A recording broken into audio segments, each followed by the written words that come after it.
Do you believe in aliens? There can be up to 20,000 unsolved missing persons cases in the United States alone each year. If aliens are among us or visit us, perhaps this is how it happens.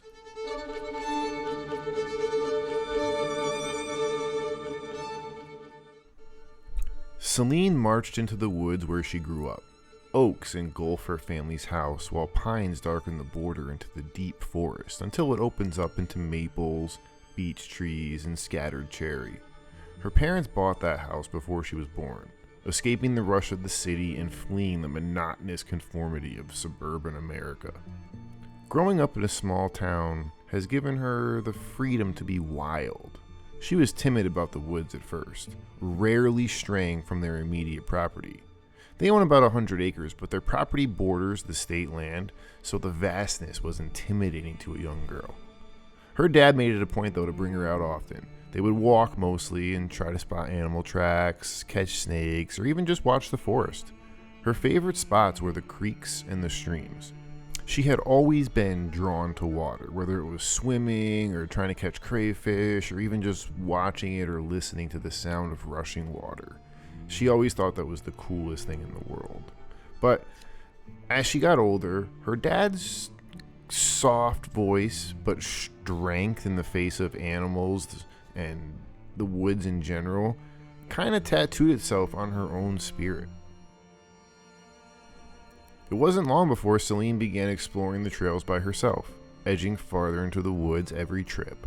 By age 10, she was venturing off the beaten path to inspect rocks or other cool areas that she'd notice.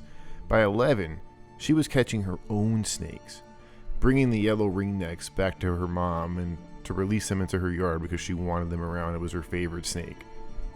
One of the best spots was the beaver pond, but it was a few miles back, and she would make that walk.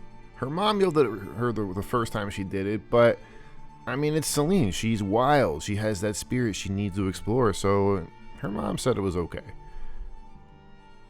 When COVID hit in her 12th year, she barely noticed. Sure, school made her wear a mask and even shut down for a bit, but her real life was unchanged. She was still going to the woods. She had the blast. She had time of her life because she didn't have to go to school. She spent all of her time outside. Now, she would hear spirited talks from her parents about how they can't believe we allowed the government overreach into our lives like this, but Celine just shrugged. She was more concerned with her forest.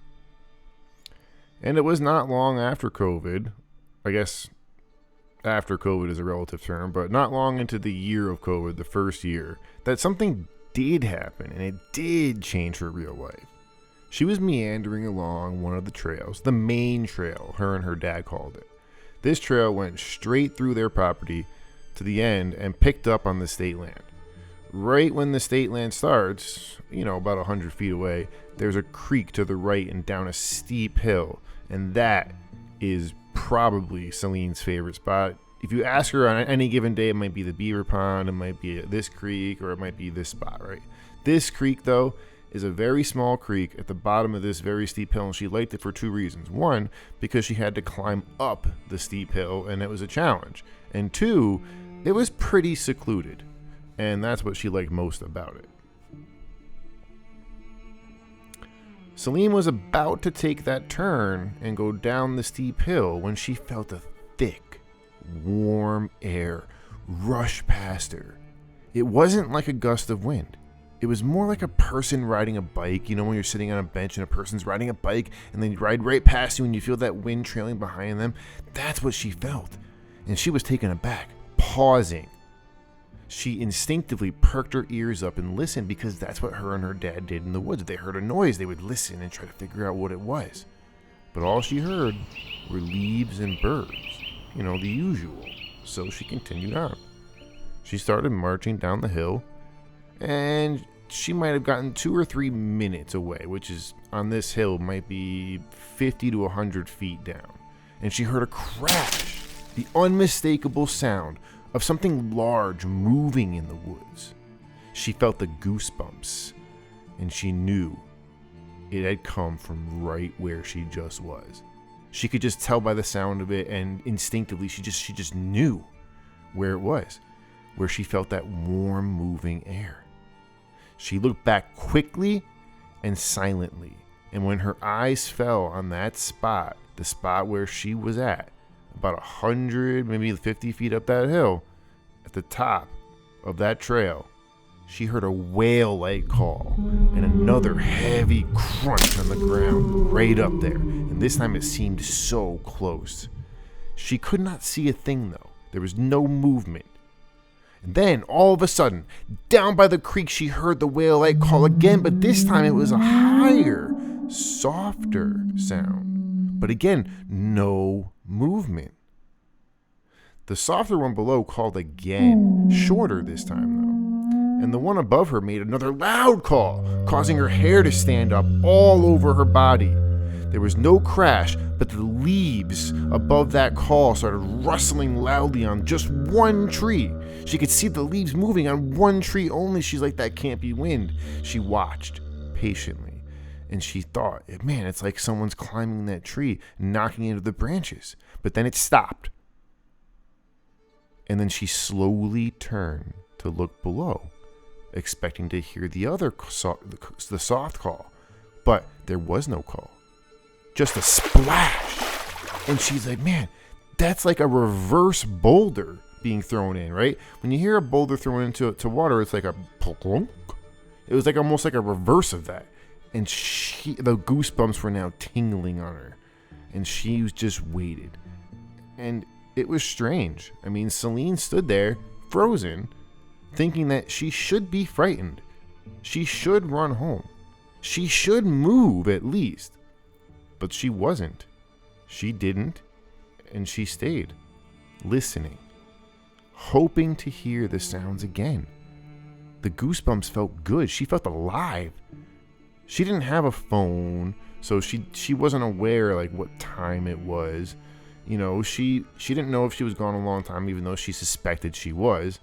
The only reason why she even moved at all was because when the sun started fading, she knew she had to get home. It's like, oh man. So she started moving. She sprung into action towards home, not out of fear, but out of knowing that her mother would be furious if she did not make it home for dinner. Over dinner, her father listened intently while eating. Celine did her best to impersonate the whale-like calls, but she just wasn't good at it. Her dad didn't judge her, though. He sat there listening. He said, that is weird. Mountain lion? He asked, while shoveling some chicken down. I know that isn't a whale call, but it can be pretty strange to hear it for the first time. You better be careful if we have a mountain lion around, and I haven't seen one since I was a kid, and the DEC swears that we don't have them, but we do sometimes. But if it is a mountain lion, you got to be careful. Take your bear spray and take your knife with you. But Celine, she didn't argue like a kid would and how she does, obviously. She was so serious about this. She felt it in her bones. She just paused and she's like, I don't know, Dad. It really sounded echoey, Like it was two things at once, like how whale sounds vibrate through water. That's how it sounded. It was like, it didn't sound like it was a normal animal. You're sure there were two? Her dad said. Yes! It was like they were speaking, Dad. Well, alright, well definitely take your knife and pepper spray with you from now on. I'm sure whatever it was just passing by. If it was a lion or even a bear, whatever it was, these large animals, they travel great distances and don't usually hang around in one spot, especially a populated spot. So Celine, she let it go. She understood that her dad, wasn't about to believe something that he didn't hear himself. So, she went out on her own. She took her knife. She didn't take the pepper spray, though. She hated that thing. She desperately wanted to know the truth of this. She felt like it was something extraordinary. Not just a mountain lion, which would be really cool, but just something else.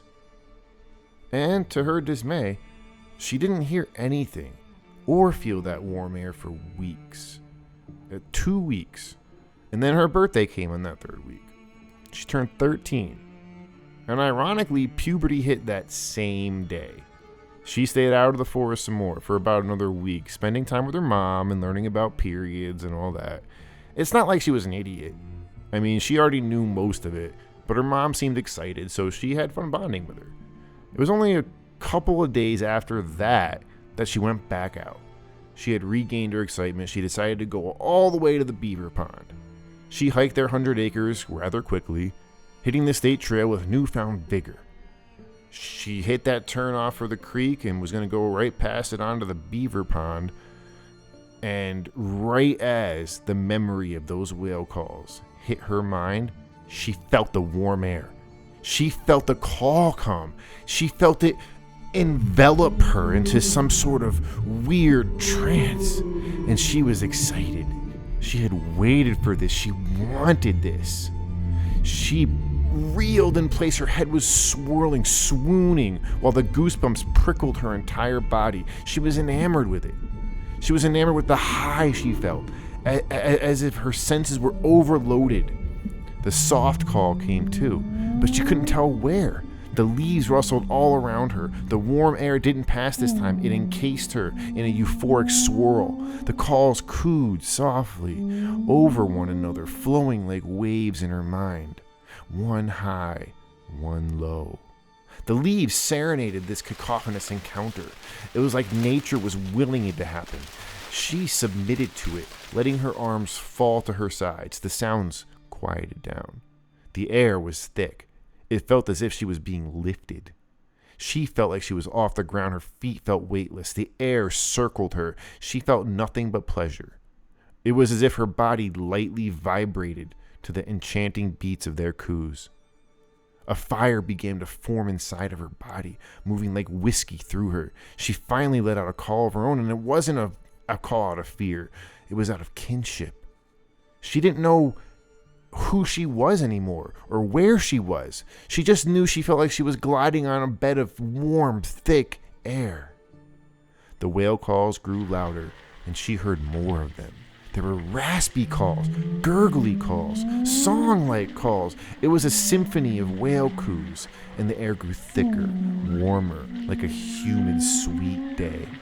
She could taste something sweet even, like green grapes and jasmine mixed in the air. Suddenly, out of nowhere, it all went black and still.